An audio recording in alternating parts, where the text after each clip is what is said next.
Hi friends, ഇപ്പോൾ ഞങ്ങൾ വന്നിരിക്കുന്നത് ചെറി പിക്കിങ്ങിനാണ്. ഈ ഫാമിൻ്റെ പേര് മത്തിയാസ് ഫാം എന്നാണ്. നയാഗ്രയുടെ അടുത്താണ് ഈ ഫാം. അവർ നമുക്ക് ഒരു ബാസ്ക്കറ്റ് തന്നിട്ടുണ്ട്. ആ ബാസ്ക്കറ്റിൽ നിറയെ ഫ്രൂട്ട് നമുക്ക് കൊണ്ടുപോകാം. ആ ഒരു ബാസ്ക്കറ്റിനുള്ള പൈസ നമ്മൾ കൊടുക്കണം. അങ്ങനെ നമുക്ക് ചെറി പിക്കിങ് ആരംഭിക്കാം. ഞാൻ ഇവിടെ നിന്ന് തുടങ്ങാൻ പോകണം കേട്ടോ. ഈ മരത്തുമ്മ കയറാനായിട്ട് ഇവിടെ ഇതുപോലെ ഒരു കോണി വെച്ചിട്ടുണ്ട്.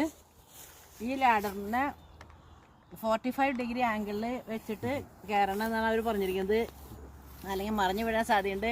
ഇപ്പം എൻ്റെ മകളുടെ ഹസ്ബൻഡ് ജേസൺ ഈ കോണിമോടെ കയറി ചെറി പൊട്ടിക്കാൻ പോവാണ്. മുകളിലുള്ളതൊക്കെ അവൻ പൊട്ടിച്ചുകൊണ്ട് വരും. അപ്പം അങ്ങനെ അവൻ പൊട്ടിക്കാൻ പോവാണ്. ഞാൻ ഇങ്ങനെ ബാസ്ക്കറ്റ് എടുത്ത് പിടിച്ച് നിൽക്കുകയാണ്.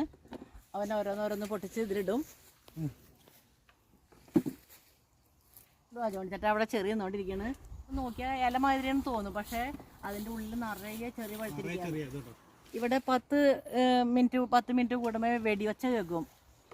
ആ വെടിയൊച്ച കിളികൾ ഓടിക്കാൻ വേണ്ടിയിട്ട് അവർ സെറ്റ് ചെയ്ത് വെച്ചേക്കാണ്. തന്നെ ഓട്ടോമാറ്റിക്കായിട്ട് വെടിയുടെ സൗണ്ട് കേൾക്കും. കണ്ടോ, ഇവിടെ സെറ്റ് ചെയ്ത് വെച്ചേക്കണുണ്ടോ? കൃത്യം 10 മിനിറ്റ് ആകുമ്പോൾ ഇതിൽ നിന്ന് വെടിയുടെ സൗണ്ട് വരും. അത് കേട്ട് കിളികളൊക്കെ ഓടിപ്പോകും. അപ്പോൾ കിളികൾ ഈ ചെറി കൊത്തി നശിപ്പിക്കില്ല. എടുക്കുന്നത് ഇടയ്ക്കിടയ്ക്ക് വെടിയൊച്ച കേട്ടോ.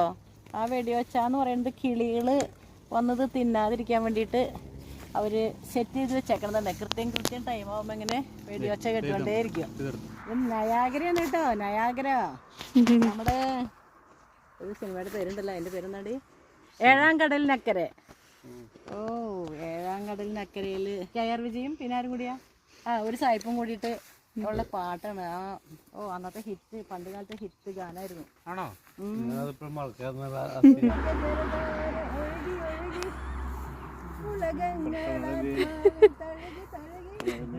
അങ്ങനെ നമ്മുടെ ചെറി പിക്കിങ് കഴിഞ്ഞു. കണ്ട, ഈ ഒരു കൊട്ട നിറച്ചാണ് ഞങ്ങൾ പറക്കിയെടുത്തേക്കണത്. ഇനി ഇത് വീട്ടിൽ ചെന്ന് നന്നായി തിന്നണം, പിന്നെ ജാം ഉണ്ടാക്കണം. ഇതാണ് റാസ്ബെറി എന്ന് പറയണത്. കണ്ടോ, ഇതിങ്ങനെ വലുതായി വരണുള്ളൂ. ഇവിടെ കുറച്ച് ഏരിയ അങ്ങനെ തന്നെ റാസ്ബെറിയാണ്. കണ്ടോ, പോപ്പോ ഫ്രൂട്ട്. കണ്ടോ, പോപ്പോ ഫ്രൂട്ട്. ഇതിന് എത്ര നാൾ പിടിക്കുമെന്ന് എനിക്കറിയില്ല. ഇത് പഴുത്ത് റെഡിയാവാനായിട്ട് അടിപൊളിയായിട്ടുണ്ട്. കണ്ടോ, എൻ്റെ കയ്യിലുള്ള ചെറി കണ്ടോ, ഇത് സ്വീറ്റ് ചെറിയാണ്. ചെറി 2 തരമുണ്ട്, സ്വീറ്റ് ചെറിയും പിന്നെ സോർ ചെറിയും. ഈ സോർ ചെറിയാണ് പൈ ഉണ്ടാക്കാനും ജാം ഉണ്ടാക്കാനൊക്കെ ഉപയോഗിക്കുന്നത്. അപ്പോൾ ഇനി നമ്മൾ ഈ ചെറിയും കൊണ്ട് ഇതിൻ്റെ ഉടമസ്ഥൻ്റെ അടുത്തേക്ക് പോവാണ്.